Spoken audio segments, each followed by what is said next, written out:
ആശ്വാസം നേടാം. ഹൃത്തിനുള്ളിൽ ജീവൻ നൽകും വചനം, തിരുവചനം. മിശിഹായിൽ ഏറ്റവും സ്നേഹമുള്ള മാതാപിതാക്കളെ, സഹോദരി സഹോദരങ്ങളെ, കുഞ്ഞുണ്ണികളെ, ഇന്ന് നാം ധ്യാനിക്കുന്ന വചനഭാഗം വിശുദ്ധ യോഹന്നാൻ്റെ സുവിശേഷം 6-ാം അധ്യായം 1 മുതൽ 15 വരെയുള്ള വാക്യങ്ങളാണ്. യേശുവിൻ്റെ അടുക്കിലേക്ക് ആയിരക്കണക്കിന് വലിയ ജനാവലി വരുന്നത് കണ്ടപ്പോൾ യേശു ശിഷ്യന്മാരോട് പറഞ്ഞു, എൻ്റെ മക്കൾക്ക് വിശക്കുന്നല്ലോ, അവർക്ക് എന്തെങ്കിലും ഭക്ഷിക്കാൻ കൊടുക്കൂ. അതിന് അവർ പറയുന്ന ഉത്തരം ഇതാണ്: ഇത് വിജനസ്ഥലമാണ്, നമുക്ക് അവരെ പറഞ്ഞയക്കാം. യേശു പറഞ്ഞു, പോരാ, നിങ്ങൾ തന്നെ അവർക്ക് ഭക്ഷിക്കാൻ കൊടുക്കൂ. പോയി 200 ദനാരയ്ക്ക് എന്തെങ്കിലും വാങ്ങിക്കൊണ്ടുവന്ന് കൊടുക്കാം എന്ന് വെക്കുമ്പോൾ യേശു പിന്നെയും പറയുന്നുണ്ട്, നിങ്ങൾ തന്നെ അവർക്ക് ഭക്ഷിക്കാൻ കൊടുക്കൂ. ഉടൻ തന്നെ അവിടെ ഉണ്ടായിരുന്ന ഒരു ഉണ്ണിക്കുട്ടി ചാടി എഴുന്നേറ്റ് പറയുന്നുണ്ട്, എൻ്റെ കയ്യിൽ 5 അപ്പമുണ്ടല്ലോ, 2 മത്സ്യമുണ്ടല്ലോ. പ്രിയമുള്ളവരെ, ആ 5 അപ്പവും 2 മത്സ്യവും വാങ്ങി യേശു അവരുടെ വിശപ്പുകൾ മാറ്റുന്ന വചനഭാഗമാണ് ഈ വചനഭാഗം. ഈ ഒരു ഉണ്ണിക്കുട്ടി കയ്യിൽ 5 അപ്പവും 2 മീനും യേശുവിന് കൊടുത്ത് ആയിരക്കണക്കിന് മനുഷ്യരുടെ വിശപ്പിൻ്റെ വിളികൾക്ക് പ്രത്യുത്തരമായ ആ സംഭവത്തെക്കുറിച്ച് നമുക്ക് ധ്യാനിക്കാം. എൻ്റെ 5 അപ്പങ്ങളും 2 മീനുകളും യേശുവിൻ്റെ കരങ്ങളിൽ വെച്ചു കൊടുത്താൽ അത്ഭുതങ്ങളാകും, അനുഗ്രഹങ്ങളാകും എന്നതിനെക്കുറിച്ചുള്ള ഒരു ധ്യാനം. പ്രിയമുള്ളവരെ, ഒരു ബാങ്ക് ഉദ്യോഗസ്ഥൻ, എനിക്കേറെ പരിചയമുള്ളൊരു വ്യക്തി, അദ്ദേഹം മദ്യപാനം നിർത്തിയതിനെക്കുറിച്ച് അദ്ദേഹം എന്നോട് ഒരിക്കൽ പറയുകയുണ്ടായി. അദ്ദേഹം ഒരു ഡി അഡിക്ഷൻ സെൻറ്ററിൽ പോയിട്ടോ ഒരു ധ്യാനത്തിന് പോയിട്ടോ ഒന്നുമല്ല അദ്ദേഹം മദ്യപാനം നിർത്തിയത്. അദ്ദേഹത്തിൻ്റെ വീട് കുരിയച്ചർ അടുത്താണ്. അദ്ദേഹം നല്ലൊരു ബാങ്ക് ഉദ്യോഗസ്ഥനാണ്. പക്ഷേ എല്ലാ ദിവസവും വൈകുന്നേരം മുടങ്ങാതെ മദ്യപിക്കുന്ന ഒരു ശീലം അദ്ദേഹത്തിനുണ്ട്. മദ്യപിച്ചു വന്നു കഴിഞ്ഞാൽ ഭാര്യയോടും, വിവാഹം കഴിഞ്ഞ് കുറേ നാളുകൾക്ക് ശേഷമാണ് ഒരു ഉണ്ണി ഉണ്ടായത്, ആ ഉണ്ണിയോടും ചിലപ്പോഴെങ്കിലും മോശമായി ക്രൂരമായി പെരുമാറുന്ന ഒരു മനുഷ്യൻ. ഒരിക്കൽ അദ്ദേഹം കുടി നിർത്തിയ സംഭവത്തെക്കുറിച്ച് അദ്ദേഹം പറഞ്ഞത് ഇങ്ങനെയാണ്: അദ്ദേഹം വീട്ടിൽ നിന്ന് ഇറങ്ങാൻ പോകുമ്പോൾ അദ്ദേഹത്തിൻ്റെ ഭാര്യ വന്നിട്ട് പറഞ്ഞു, ചേട്ടാ, ഇന്നിത്തിരി നേരത്തെ വരാമോ? അയാൾ ചോദിച്ചു, എന്താണ് വിശേഷം? ഇന്നൊരു വിശേഷവും ഉണ്ട്. എന്താണെന്ന് അത് ഞാൻ പറയാം, ചേട്ടൻ നേരത്തെ വരൂ, നീ കാര്യം പറ. അവൾ പറഞ്ഞു, ചേട്ടൻ ആലോചിച്ചു നോക്ക്, എന്താണ് പ്രത്യേകത? ആൾ പറഞ്ഞു, മനുഷ്യർ തിരക്കായി നിൽക്കുന്ന സമയത്താണ് ഓർത്ത് നോക്കാൻ പറയണത്. കാര്യം പറ, ഇതാ നിന്റെ കുഴപ്പം, സസ്പെൻസ് ഇടും, കാര്യം പറ. അവൾ പറഞ്ഞു, ഇന്ന് നമ്മുടെ മോളുടെ ജന്മദിനമാണ്, ഇന്ന് 6-ാം ജന്മദിനമാണ്. എല്ലാ പ്രാവശ്യവും അവൾ പറയും, അവളുടെ കൂട്ടുകാരികൾക്ക് ബർത്ത്ഡേയോടനുബന്ധിച്ച് കേക്ക് മുറിച്ചു, അവർക്ക് ഡ്രസ്സ് വാങ്ങിക്കൊടുത്തു, സമ്മാനം വാങ്ങിക്കൊടുത്തു, എനിക്ക് മാത്രം ഒന്നും വാങ്ങി തരുന്നില്ല എന്ന്. ഇന്ന് ചേട്ടൻ നേരത്തെ വരുമെങ്കിൽ നമുക്ക് ഉണ്ണിയെ കൊണ്ട് ഇന്ന് പള്ളിയിൽ പ്രാർത്ഥിക്കാൻ പോകാം. അവൾക്ക് എന്നും പറയാറുണ്ട്, പാർക്കിലേക്ക് ഒന്ന് കൊണ്ടുപോകുമെന്ന്, പാർക്കിൽ പോവാം, നമുക്കിന്ന് പുറത്തു നിന്ന് ഭക്ഷണം കഴിക്കാം, ചേട്ടൻ അല്പം നേരത്തെ വരാമോ? ആൾ പറഞ്ഞു, നോക്കട്ടെ എന്ന് പറയല്ല, ചേട്ടൻ നേരത്തെ വരണം. നോക്കട്ടെ എന്ന് പറഞ്ഞില്ലേ? അങ്ങനെയല്ല, എന്തായാലും ഇതാ നിന്റെ കുഴപ്പം, വീണ്ടും ദേഷ്യപ്പെടുത്താൻ വേണ്ടി ഓരോന്ന്. ഞാൻ നോക്കട്ടെ എന്ന് പറഞ്ഞില്ലേ? ഈ മനുഷ്യൻ ശരിക്കും വരാൻ വേണ്ടി ആഗ്രഹിച്ചു പറഞ്ഞതാണ്. അദ്ദേഹത്തിൻ്റെ ശൈലി അങ്ങനെയാണ്. അങ്ങനെ പറഞ്ഞ് ഇറങ്ങാൻ നിൽക്കുമ്പോൾ മോൾ വന്നിട്ട് പറഞ്ഞു, പപ്പാ, എല്ലാ പ്രാവശ്യം എൻ്റെ കൂട്ടുകാരികൾക്ക് സമ്മാനം വാങ്ങിക്കൊടുക്കും ബർത്ത്ഡേക്ക്, എനിക്ക് മാത്രം എൻ്റെ പപ്പ എനിക്ക് വാങ്ങിത്തരൂ? നോക്കട്ടെ മോളു, എനിക്ക് സമ്മാനം കൊണ്ടുവരാം. അങ്ങനെ പറഞ്ഞാണ് ഈ മനുഷ്യൻ പോകുന്നത്. അങ്ങനെ ജോലി സ്ഥലത്ത് വന്നു.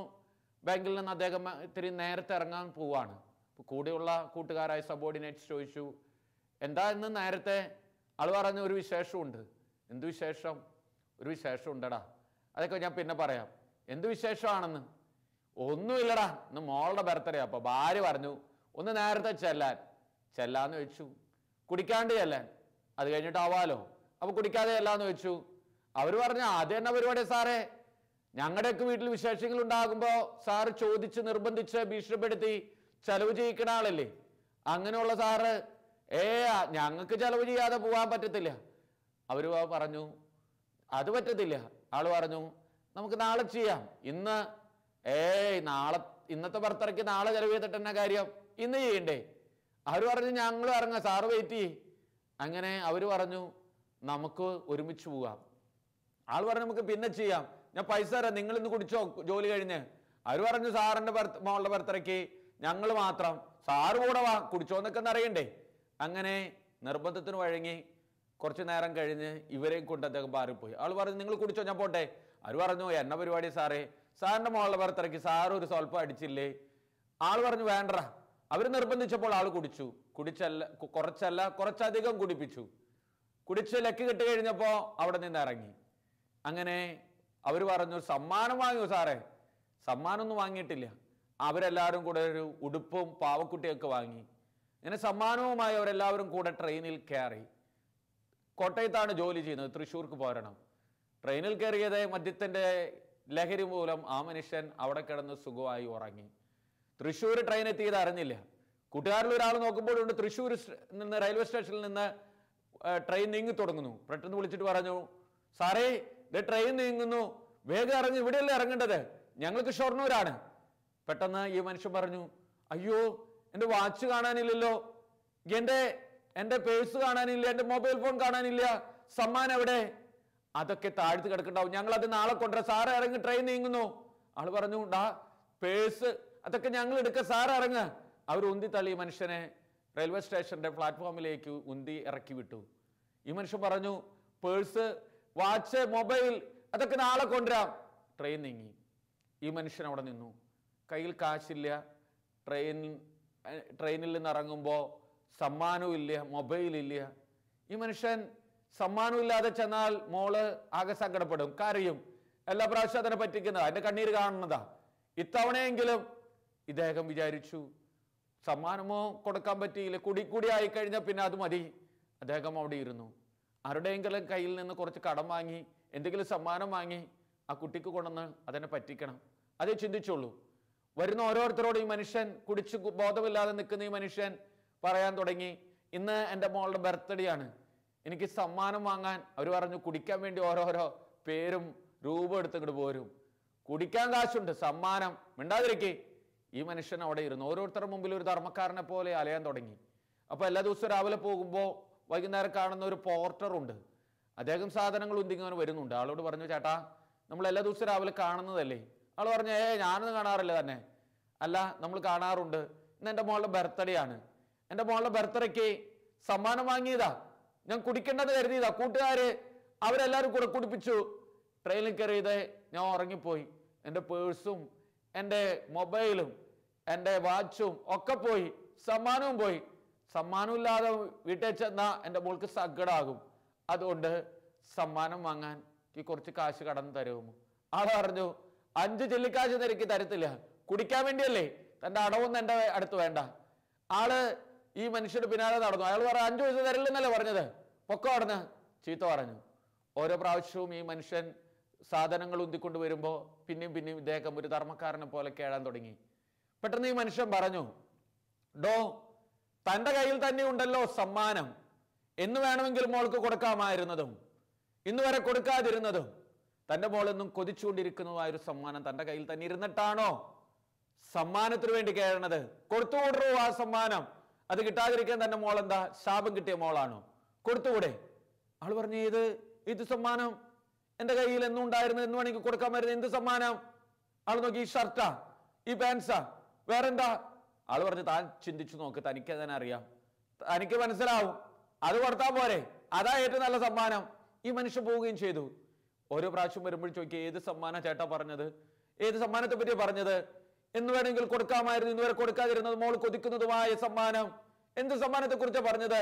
ഒന്ന് പറ, എനിക്ക് ഭ്രാന്ത് ഇളകുന്നു. കുറച്ചു നേരം കഴിഞ്ഞപ്പോൾ ഈ മനുഷ്യൻ പറഞ്ഞു ഒന്ന് ചിന്തിച്ചു നോക്ക്, തനിക്ക് ദൈവം വെളിപ്പെടുത്തി തരും, ആ സമ്മാനം കൊടുത്തുകൂടെ? അയാൾ ചോദിച്ചു എന്ത് സമ്മാനമാണ് ചേട്ടൻ പറ. പെട്ടെന്ന് ഈ മനുഷ്യൻ പറഞ്ഞു ഇന്ന് വേണമെങ്കിലും കൊടുക്കാമായിരുന്നതും ഇന്ന് വരെ കൊടുക്കാതിരുന്നതും തൻ്റെ മോളെന്നും കൊതിച്ച് പ്രാർത്ഥിച്ചിരുന്നതുമായൊരു സമ്മാനം തൻ്റെ കയ്യിലുണ്ട്. ഒരിക്കലെങ്കിലും മദ്യപിക്കാതെ ഭവനത്തിൽ ചെല്ലുന്ന, സുബോധത്തോടുകൂടെ നേരെ സമയത്ത് വീട്ടിൽ ചെല്ലുന്ന ഒരു അപ്പനേക്കാൾ വലിയൊരു സമ്മാനം, ഒരു പപ്പയേക്കാൾ വലിയൊരു സമ്മാനം തൻ്റെ മോൾക്ക് വേറെ എന്തെങ്കിലും സമ്മാനമായി കൊടുക്കാനുണ്ടോ? തന്റെ ഭാര്യയ്ക്ക് കൊടുക്കാനുണ്ടോ? കൊടുത്തുകൂടൂ ആ സമ്മാനം.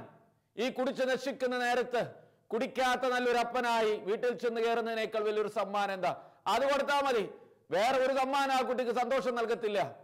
കൊടുത്തുകൂടറോ. ഈ മനുഷ്യൻ അവിടെ ഇരുന്ന് കുറേ നേരം കരഞ്ഞു, ഒത്തിരിയേറെ കരഞ്ഞു. അതിനുശേഷം രാത്രിയിൽ എപ്പോഴോ ഈ മനുഷ്യൻ മെല്ലെ എഴുന്നേറ്റ് തൃശ്ശൂർ റെയിൽവേ സ്റ്റേഷനിൽ നിന്ന് കുരീച്ചിറ ഭാഗത്തേക്ക് നടക്കാൻ തുടങ്ങി. ഒരു 2 മണി 3 മണിയായി കാണും പുലർച്ചെ. ഈ മനുഷ്യൻ അവിടെ ചെന്ന് കയറുമ്പോൾ അദ്ദേഹം ഗേറ്റ് തുറക്കുമ്പോഴുണ്ട് അവിടെ ഒരു ജനലിൽ നിന്ന് 2 തലകൾ ഇങ്ങനെ ഉറ്റുനോക്കിക്കൊണ്ടിരിക്കുന്നു. കണ്ടതേ വാതിൽ തുറന്ന് ഈ കുട്ടി ഓടി വന്നു. കുട്ടി വന്നിട്ട് പറഞ്ഞു, അപ്പാ, എൻ്റെ അപ്പായ്ക്ക് എന്താ പറ്റിയത്? എൻ്റെ അപ്പയ്ക്ക് എന്ത് പറ്റിയത്? എൻ്റെ അപ്പ അത് വല്ലാതിരിക്കരുത്. അപ്പാ, അമ്മയും ഞാനും അപ്പായും നോക്കി ഭക്ഷണം കഴിക്കാണ്ട് ഇരിക്കുമായിരുന്നു. അമ്മ കരയുമായിരുന്നു. അപ്പായ്ക്ക് എന്താ പറ്റിയതപ്പാ? എൻ്റെ അപ്പയ്ക്ക് എന്ത് പറ്റി? പെട്ടെന്ന് ഈ കുട്ടി ചോദിച്ചു, അപ്പാ, എൻ്റെ ബർത്ത്ഡേക്കുള്ള സമ്മാനം എവിടെയാ? എവിടെ സമ്മാനം? ഇത്തവണ അപ്പ പറ്റിച്ചു. പെട്ടെന്ന് ഈ മനുഷ്യൻ പറഞ്ഞു, മോളുവനെ അപ്പ കൂട്ടുകാരുടെ കൂടെ പോയി സമ്മാനങ്ങൾ വാങ്ങിയതാ. അപ്പ കുടിക്കണ്ടെന്ന് കരുതിയതാ. കൂട്ടുകാരെല്ലാരും കൂടെ കുടിപ്പിച്ചു. അപ്പ കുടിച്ചുപോയി. മോളു ട്രെയിനിൽ കയറിയപ്പോ അപ്പ അങ്കിൾമാരുടെ കൂടെ പെട്ടെന്ന് കിടന്ന് ഉറങ്ങിപ്പോയി. ഞാൻ തൃശ്ശൂർ എത്തി നോക്കുമ്പോ അപ്പായുടെ സമ്മാനവും പേഴ്സും എല്ലാം പോയി. എൻ്റെ മോൾക്കൊന്നും വാങ്ങാൻ കാശില്ലായിരുന്നു. റെയിൽവേ സ്റ്റേഷനിൽ ഇറങ്ങി അപ്പ കുറെ പേരെടുത്തുണ്ടി, ആരും തന്നില്ല. എല്ലാരും ചീത്ത പറഞ്ഞു. കുടിക്കാനാണെന്ന് കരുതി അവരൊക്കെ എന്നെ ചീത്ത വിളിച്ചു. മോൾക്ക് അപ്പ സമ്മാനം കൊണ്ടുവന്നിട്ടില്ല. പെട്ടെന്ന് ഈ കുട്ടി വാവിട്ട് കരഞ്ഞു. അപ്പ ഞാൻ എൻ്റെ കൂട്ടുകാരോട് ഈ സമ്മാനം കൊണ്ടുവരുന്നു പറഞ്ഞിട്ട്, നാളെ ഞാൻ കൊണ്ടുവരാന്ന് പറഞ്ഞിട്ട്, ഇനി സമ്മാനം ഇല്ലാതെ അപ്പൊ ഇത്തവണ തന്നെ. ഈ മനുഷ്യൻ എന്ത് പറയണമെന്നില്ലാതെ തളർന്നിരിക്കുമ്പോ പെട്ടെന്ന് ഈ കുഞ്ഞുകുട്ടിയെ കെട്ടിപ്പിടിച്ചുകൊണ്ട് പറഞ്ഞു, മോളു, ഇത്തവണ അപ്പ വേറൊരു സമ്മാനം എൻ്റെ മോൾക്ക് തരട്ടെ. വേറൊരു സമ്മാനം. അതെൻ്റെ മോൾക്ക് ഇഷ്ടപ്പെടുവാവോ? പെട്ടെന്ന് അവൾ ചോദിച്ചു, എന്ത് സമ്മാനം അപ്പ?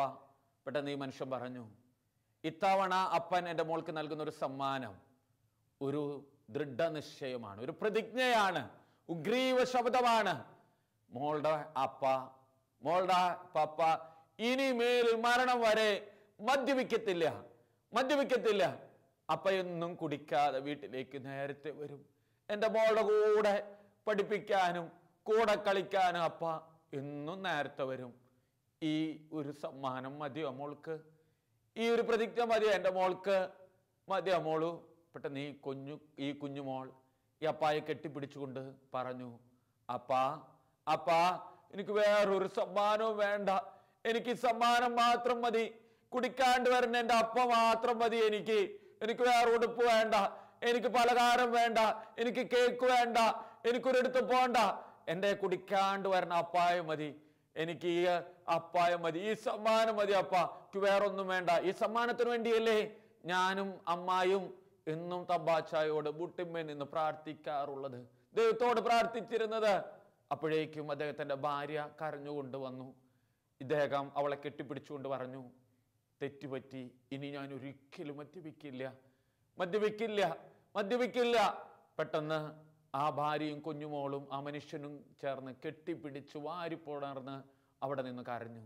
പ്രിയമുള്ളവരെ, അന്ന് അവർ ഒരു കുടുംബമായി, ഒരു തിരുക്കുടുംബമായി, ഒരു സ്വർഗമായി തീർന്നു. പ്രിയമുള്ളവരെ, ഈ ബാങ്ക് ഉദ്യോഗസ്ഥൻ മദ്യം എന്ന് പറയുന്ന തൻ്റെ ജീവിതത്തിലെ ഒരു വലിയ തെറ്റിനെ, ഒരു തിന്മയെ വേണ്ടെന്ന് വെച്ച് കുടുംബത്തിന് വിശുദ്ധ ബൈബിളിൽ ഉണ്ണിക്കുട്ടിയുടെ 5 കപ്പവും 2 മീനും പോലെ വെച്ചു കൊടുത്തപ്പോൾ, പ്രിയമുള്ളവരെ, ആ കുടുംബത്തിൻ്റെ സ്നേഹത്തിൻ്റെ ദാരിദ്ര്യം, ആ കുഞ്ഞുമോളുടെ വലിയ സന്തോഷത്തിൻ്റെ ദാരിദ്ര്യം പരിഹരിക്കപ്പെട്ടു. പ്രിയമുള്ളവരെ, ഞാൻ എൻ്റെ ജീവിതത്തിൽ എൻ്റെ ഭാര്യയ്ക്ക്, എൻ്റെ മക്കൾക്ക്, എൻ്റെ ഭർത്താവിന് എന്ത് സമ്മാനം കൊടുത്താലാണ് അവരല്പം കൂടെ സന്തോഷിക്കുക?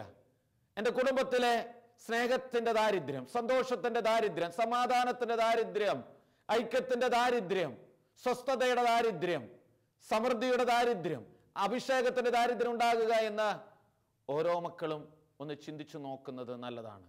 പ്രിയമുള്ളവരെ, ഞാൻ വിചാരിച്ചാൽ മാറുന്ന, ഞാൻ പങ്കുവച്ചാൽ മാറുന്ന, ഞാൻ കൊടുത്താൽ മാറുന്ന, ഞാനായിത്തീർന്നാൽ മാറുന്ന പ്രശ്നങ്ങളും പ്രതിസന്ധികളും വിശപ്പുകളെ ഇന്ന് എൻ്റെ കുടുംബത്തിലുള്ളൂ എന്ന് നമുക്ക് ഓരോരുത്തർക്കും ഒരു ബോധ്യം ഉണ്ടാകട്ടെ.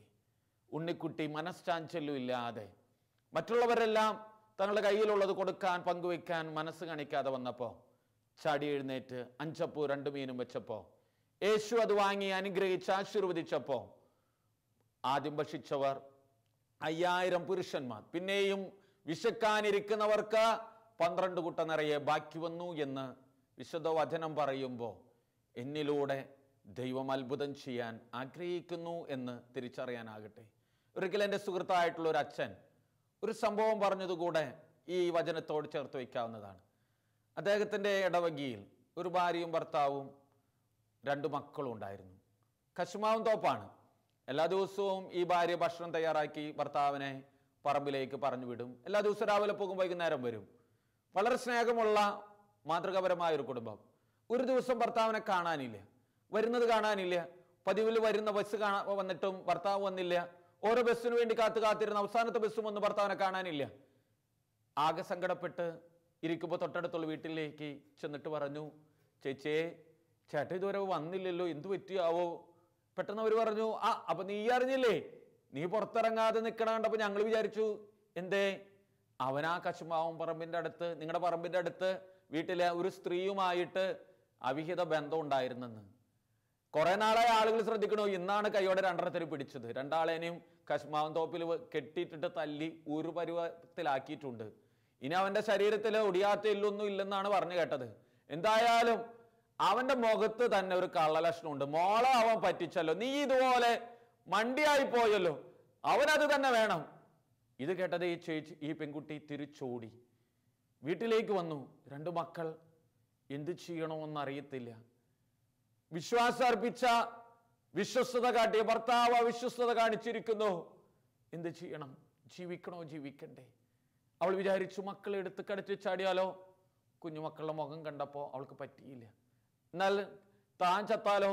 ഇപ്പം എൻ്റെ മക്കൾ അവരെക്കുറിച്ച് ഈ കുട്ടികളെ കെട്ടിപ്പിടിച്ച് എന്തെന്നില്ലാതെ കരഞ്ഞു. അവൾ ദൈവത്തിൻ്റെ മുഖത്തേക്ക് നോക്കി. പ്രാർത്ഥിക്കാൻ അവൾക്ക് പറ്റണില്ല. നിരാശ കൊണ്ട് ആളുകൾ ഇടക്കിടക്ക് വന്ന് നോക്കി. അവൾ വാതിലടച്ചു മുറിയിലാണ്. തൂങ്ങുകയോ എല്ലാ കടുങ്കൈച്ചിയോ ചെയ്തിട്ടുണ്ടോ എന്നൊക്കെ നോക്കാനായിരിക്കും ആളുകൾ വന്ന് നോക്കുന്നുണ്ട്. അങ്ങനെ അന്ന് രാത്രിയായിപ്പോൾ വീട്ടിൽ നിന്ന് അപ്പനും ആങ്ങളെയും വന്നു. അവർ പറഞ്ഞു, എടുക്കാനുള്ള സാധനങ്ങളെല്ലാം എടുത്തുള്ളൂ, നീ എപ്പോഴും വീട്ടിലേക്ക് വരാൻ സമയമില്ലെന്നല്ലേ പറയണത്. ഈ ഭർത്താവിനെ പ്രതി ഭക്ഷണം വെച്ച് കൊടുക്കണം. ഇപ്പം എന്തായി? പോന്നോ? നിന്നെ പോറ്റാനുള്ള വകയൊക്കെ ഞങ്ങളുടെ കയ്യിലുണ്ട്. ഇനി അവനുമായിട്ടൊരു ജീവിതവും ഇല്ല. അവൾ പറഞ്ഞു, അപ്പാ ഇപ്പോൾ വന്ന എല്ലാവരും അവരുടെ കുത്തുവാക്കുകൾ, അവരുടെ നോട്ടങ്ങൾ, ചോദ്യങ്ങൾ എനിക്ക് ഉത്തരം പറയാനില്ല. ഞാൻ കുറച്ച് ദിവസം ഇവിടെ നിൽക്കട്ടെ, ഞാൻ വരാം. അപ്പൻ ചേട്ടൻ പൊക്കോളൂ, ഞാനിവിടെ. അപ്പം പറഞ്ഞു, എന്നാ ആനയും പൊക്കോട്ടെ, ഞാനിവിടെ നിൽക്കാം. അവൾ പറഞ്ഞു, അപ്പനും പൊക്കോ, ഞാൻ ഒന്നും ചെയ്യില്ലപ്പാ. ഇവള് പിറ്റേ ദിവസം അവൾക്ക് പ്രാർത്ഥിക്കാൻ പറ്റണില്ല. കുട്ടികൾ സ്കൂളിലേക്ക് വിട്ടില്ല, കെട്ടിപ്പിടിച്ച് കരച്ചിൽ മാത്രമാണ്, ഭക്ഷണം കഴിച്ചില്ല. അന്ന് കുറെ നേരം കഴിഞ്ഞപ്പോൾ അവൾക്ക് മെല്ലെ പ്രാർത്ഥിക്കാൻ തുടങ്ങി. ആരും ഇല്ലെന്ന് തോന്നുമ്പോൾ അവൾക്ക് ദൈവത്തോട് ഒന്നും കൂടി ബലപ്പെടണമെന്ന് തോന്നി. അങ്ങനെ അവൾ പ്രാർത്ഥിക്കാൻ തുടങ്ങി. കുഞ്ഞുമക്കളെ കൊണ്ട് അവരുടെ ഭാഷയിൽ പ്രാർത്ഥിപ്പിക്കാൻ തുടങ്ങി. അങ്ങനെ അന്ന് കഴിഞ്ഞു. പിറ്റേന്നായപ്പോൾ 3-ാമത്തെ ദിവസം അവളുടെ മനസ്സ് പറയുന്നു, ഇന്ന് ഭർത്താവ് മടങ്ങി വരും. അവൾ മക്കളോട് ചോദിച്ചു, മക്കളെ ഇന്ന് അപ്പ മടങ്ങി വന്നാൽ എൻ്റെ മക്കള് അപ്പായെ സ്നേഹിക്കൂ? അവർ പറഞ്ഞു, ഇല്ല, അപ്പായെ ഞങ്ങൾ മൈൻഡ് ചെയ്യത്തും കൂടിയില്ല, അപ്പായെ ഞങ്ങൾ ഇറക്കി വിടും. അമ്മ പറഞ്ഞു, അങ്ങനെ ചെയ്യരുത് മക്കളെ, അപ്പ പാവമാണ്. അവർ പറഞ്ഞു, അല്ല. അമ്മ പറഞ്ഞു, അപ്പായോട് ദേഷ്യം കാണിച്ച അമ്മ പിന്നെ ജീവിച്ചിരിക്കത്തില്ല. അപ്പൻ്റെ ഒപ്പം അമ്മ കൂടെ പോയാൽ കുട്ടികൾ പറഞ്ഞു, ഇല്ല, അമ്മ പറയണ പോലെ എന്താ ചെയ്യേണ്ടത്? അമ്മ പറഞ്ഞു, അപ്പ വരുമ്പോൾ കെട്ടിപ്പിടിച്ച് ഉമ്മ വയ്ക്കണം. കുട്ടികൾക്കൊന്നും മനസ്സിലായില്ല. അന്ന് അവൾ കരഞ്ഞ് പ്രാർത്ഥിച്ചുകൊണ്ടേയിരുന്നു. എല്ലാ ദിവസവും വരുന്ന വണ്ടി അതിൽ കണ്ടില്ല. രാത്രി ലാസ്റ്റ് ബസ് വന്നു, അതിലും വന്നില്ല. അവൾ വിചാരിച്ചു വെറുതെ തോന്നിയതായിരിക്കും, ചേട്ടൻ ഇന്ന് വരുമെന്ന്. രാത്രി 11 മണിയായി 12 മണിയായി. ഉറക്കം വരാതെ തിരിഞ്ഞു മറിഞ്ഞ് കിടക്കുമ്പോൾ വാതിലൊരു മുട്ടുപോലെ. അവൾ ജനൽ തുറന്നു നോക്കിയപ്പോൾ ഭർത്താവ്. അവൾ വാതിൽ തുറന്നിട്ട് ചോദിച്ചു, ചേട്ടാ എന്തു പറ്റി? ഈ 2-3 ദിവസം ചേട്ടൻ എവിടെയായിരുന്നു? സാധാരണ വരില്ല എന്ന് പറയാറുള്ളതല്ലേ, ഈ പ്രാവശ്യം മനുഷ്യനാകെ വിഷമിച്ചു പോയി. ആകെ മോശമായ ഡ്രസ്സുകൾ ധരിച്ച് കീറിപ്പറഞ്ഞ ഡ്രസ്സ് ഇട്ടിട്ട് ഈ സ്ത്രീ പറഞ്ഞു, ചൂടുവെള്ളം വെച്ചിട്ടുണ്ട്, ചേട്ടൻ പോയി കുളിച്ചിട്ട് വരൂ. അവൻ പോയി ഒരു ശവം പോലെ പോയി കുളിച്ചു വന്നു. ചായ പകർത്തു കൊടുത്തു, അത് കുടിച്ചു. എന്നിട്ട് ഒരുമിച്ച് ഇരുന്ന് പ്രാർത്ഥിച്ചു. അതിനുശേഷം ഒരുമിച്ച് ഭക്ഷണം കഴിച്ചു, ഒരുമിച്ച് കിടന്നു. പിറ്റേ ദിവസം ഈ സ്ത്രീ നേരത്തെ എഴുന്നേറ്റ് പള്ളിയിലേക്ക് പോയി. പെട്ടെന്ന് എൻ്റെ കൂട്ടുകാരനായ അച്ഛൻ കണ്ടപ്പോൾ ചോദിച്ചു, മോളെ, ഇന്നലെ അവൻ വന്നെന്ന് പറഞ്ഞു, നീ ചോദിച്ചോ അവനോട്? അവനെ നീ വീട്ടിലേക്ക് കയറ്റിയോ? പെട്ടെന്ന് ഈ സ്ത്രീ പറഞ്ഞു, ഞാൻ ചേട്ടനെ ഒന്നും സംഭവിച്ചില്ലെന്ന പോലെ സ്വീകരിച്ചു. അച്ഛാ, ഞാൻ ഈ 3 ദിവസം ചിന്തിച്ചു, ഞാൻ എൻ്റെ ചേട്ടന് അല്പം കൂടി സ്നേഹം കൊടുക്കാത്തത് കൊണ്ടല്ലേ, എൻ്റെ ചേട്ടൻ കൊതിക്കുന്ന സ്നേഹം കൊടുക്കാത്തത് കൊണ്ടല്ലേ എൻ്റെ ചേട്ടൻ മറ്റു പല സ്ഥലത്തും പോയത്. എൻ്റെ കുഴപ്പം ചേട്ടൻ്റെ അല്ല എന്ന് എനിക്ക് തോന്നി. എനിക്ക് ചേട്ടനെ സ്നേഹിക്കണം. ഞാൻ എൻ്റെ ചേട്ടനെ ആർക്കും വിട്ടുകൊടുക്കത്തില്ല. എൻ്റെ ചേട്ടനെ ഞാൻ പൊന്നുപോലെ സ്നേഹിക്കും. ഈ പെൺകുട്ടി കരയാൻ തുടങ്ങി. അച്ഛൻ പറഞ്ഞു, മോളെ, നിന്നെയൊക്കെ സമ്മതിക്കണം. അവൾ പറഞ്ഞു, അച്ഛൻ പ്രാർത്ഥിച്ചോളോ എനിക്ക് പിടിച്ചു നിൽക്കാൻ. പെട്ടെന്ന് ആ പെൺകുട്ടി പോവുകയും ചെയ്തു. പിറ്റേ ദിവസം രാവിലെ അച്ഛൻ 5:30 വാതിൽ തുറക്കുമ്പോൾ ഈ മനുഷ്യൻ മുമ്പിൽ നിൽക്കുന്നുണ്ട്. അച്ഛനെ ഈ മനുഷ്യനോട് ചീത്ത പറയണമെന്നുണ്ട്, ദേഷ്യപ്പെടുന്നുണ്ട്. പെട്ടെന്ന് ഈ മനുഷ്യൻ പറഞ്ഞു, അച്ഛാ, എനിക്കൊന്ന് കുമ്പസാരിക്കണം. അച്ഛാ, ഇത്ര നല്ലൊരു ഭാര്യയെ കിട്ടിയിട്ടല്ലേ ഞാൻ, അച്ഛനറിയോ, ഞാൻ അവിടെ തല്ലു വാങ്ങുമ്പോഴും എൻ്റെ ചിന്ത എൻ്റെ ഭാര്യയും മക്കളും എന്ത് ചെയ്യും, അവരെന്നെ വെറുക്കോ എന്നൊക്കെയാ.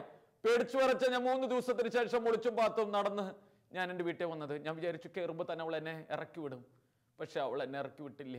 ഒന്നും അറിയാത്തതുപോലെ, ഒന്നും സംഭവിക്കാത്ത പോലെ അവൾ എന്നെ സ്നേഹിക്കുന്നു. അവൾ എൻ്റെ കൂടെ കിടന്നു, അവൾ എനിക്ക് ഭക്ഷണം തന്നു. അച്ഛാ, അവൾ എന്നെ ഒന്ന് തല്ലിയിരുന്നെങ്കിൽ, അവൾ എന്നെ ചീത്ത പറഞ്ഞിരുന്നെങ്കിൽ, അച്ഛാ, അവളും എൻ്റെ മക്കളും എന്നെ സ്നേഹിക്കുക. മക്കൾ എന്നെ മടി കിടന്ന് എന്നെ ഉമ്മ വെക്കുന്നു, എന്നെ കെട്ടിപ്പിടിക്കുന്നു. ഇത്ര നല്ല ഭാര്യയും മക്കളെയും കിട്ടിയിട്ടല്ലേ അച്ഛാ ഞാൻ തെറ്റുപറ്റിയത്. എനിക്കാ ആ സ്ത്രീ എന്നെ വശീകരിച്ചത് തെറ്റെന്റെ ഭാഗത്തുണ്ട്, എനിക്കറിയാം. ഇനിയില്ല അച്ഛാ, എനിക്ക് ഇവൾക്ക് വേണ്ടി ജീവിക്കണം. എൻ്റെ കൂട്ടുകാരനച്ഛൻ പറയുമായിരുന്നു, അച്ഛൻ്റെ ഇടവകയിലെ ഏറ്റവും നല്ല മാതൃകാപരമായി ജീവിക്കുന്ന കുടുംബം ഇന്ന് ഈ കുടുംബമാണ്. പ്രിയമുള്ളവരെ, ഭാര്യ എന്ന് പറയുന്ന സഹോദരി ഒന്ന് ക്ഷമിച്ചപ്പോ, ഒന്ന് മറന്നപ്പോ, ഒന്ന് പുറത്തപ്പോ എത്രയോ നല്ലൊരു കുടുംബം അവർക്ക് കിട്ടുകയുണ്ടായി. എൻ്റെ ക്ഷമ, എൻ്റെ ഒന്ന് കണ്ടില്ലെന്ന് നടിക്കൽ, എൻ്റെ ഒന്ന് മറക്കൽ, ഒന്ന് ഓർമ്മപ്പെടുത്താതിരിക്കൽ, ഒരുപക്ഷേ ദൈവത്തെ പ്രതി ഉണ്ണിക്കുട്ടിയെ പോലെ ഒരു 5 അപ്പവും 2 മീനും കൈമാറുന്നതായിരിക്കും. പ്രിയമുള്ളവരെ, നമ്മുടെ കയ്യിലുള്ളത് വെച്ചാണ് ദൈവം എന്നും അത്ഭുതങ്ങൾ ചെയ്യുക എന്ന്, നമ്മളെ കൊണ്ടുകൂടിയാണ് ദൈവം അത്ഭുതം ചെയ്യുക എന്ന് ഓരോ മക്കളും അറിയട്ടെ. പ്രിയമുള്ളവരെ, നമുക്കറിയാം, ലാസറിന്റെ കുഴിമാടത്തിൽ യേശു എന്നപ്പോൾ യേശു പറഞ്ഞു, കല്ലുരുട്ടി മാറ്റൂ. നീ കല്ലുരുട്ടി മാറ്റിയാൽ യേശു ഇടപെടും. നീ ചെയ്യേണ്ട, ഞാൻ ചെയ്യേണ്ട, നമ്മൾ ചെയ്യേണ്ട, മനുഷ്യർ ചെയ്യേണ്ട ഒരു മേഖലയുണ്ട്, കൊടുക്കേണ്ട ഒരു മേഖലയുണ്ട്. തമ്പുരാന്റെ കരങ്ങളിൽ വെച്ച് കൊടുക്കേണ്ടത്. കാനായിലെ കല്യാണ വിരുന്നിൽ ആ കൽഭരണികളിൽ വെള്ളം നീ നിറച്ചാൽ യേശു അത്ഭുതം ചെയ്യുക തന്നെ ചെയ്യും. കഴുതക്കുട്ടിയെ അഴിച്ച് യേശു രാജകീയ പ്രവേശനത്തിന് പോകുമ്പോൾ എൻ്റെ കഴുതക്കുട്ടി യേശുവിൻ്റെ സ്വർഗീയ സഞ്ചാരത്തിന് ആവശ്യമുണ്ട്. അന്ധരെ സൗഖ്യപ്പെടുത്തുമ്പോൾ യേശു ജനത്തോട് പറയുന്നുണ്ട്, നിങ്ങൾ പോയി അവനെ കൂട്ടിക്കൊണ്ടുവരൂ. പ്രിയമുള്ളവരെ, നമ്മുടെ ജീവിതത്തിൽ നമ്മൾ ചെയ്യേണ്ട ഒരു നൽകലിൻ്റെ മേഖല. തളർവാദ രോഗിയെ കൊണ്ടുവരുമ്പോൾ വചനം പറയുന്നുണ്ട്, അവരുടെ വിശ്വാസം കണ്ട് ദൈവം തളർവാദ രോഗിയോട് പറഞ്ഞു, നിന്റെ പാപങ്ങൾ ക്ഷമിക്കപ്പെട്ടിരിക്കുന്നു. പ്രിയമുള്ളവരെ, നമ്മുടെ വിശ്വാസങ്ങളും നമ്മുടെ കൈമാറ്റങ്ങളും നമ്മുടെ പങ്കുവയ്പ്പുകളും നമ്മുടെ സമർപ്പണങ്ങളും നമ്മുടെ ചില 5 അപ്പവും 2 മീനുകളും നമ്മുടെ കുടുംബത്തിൽ അത്ഭുതങ്ങൾ ചെയ്യാൻ ദൈവം ഉപകരണമാക്കും.